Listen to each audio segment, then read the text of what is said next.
రోజు అండమాన్ దీవులను తాకినట్లు ఐఎండీ వెల్లడించింది. రుతుపవనాలు నికోబార్ దీవులు, మాల్దీవులు, కొమరిన్, దక్షిణ బంగాళాఖాతం, దక్షిణ అండమాన్లోని కొన్ని ప్రాంతాల్లో వ్యాపించాయని ఐఎండీ తెలిపింది. నైరుతి రుతుపవనాలు ప్రతి సంవత్సరం మే 18 నుండి 20 మధ్య అండమాన్ దీవులను తాకుతాయి. ఈసారి కూడా రుతుపవనాలు అదే విధంగా కదులుతున్నాయని వాతావరణ శాఖ తెలిపింది.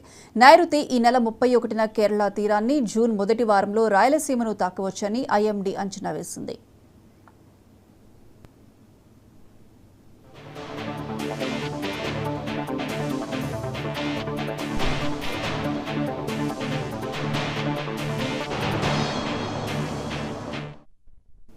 మరో వారం రోజులు ఓ మోస్తారు నుంచి భారీ వానలు కురుస్తాయని వాతావరణ శాఖ ప్రకటించింది. ఈదురుగాలులు, ఉరుములు, మెరుపులతో కూడిన వానలు పడతాయని హెచ్చరించింది.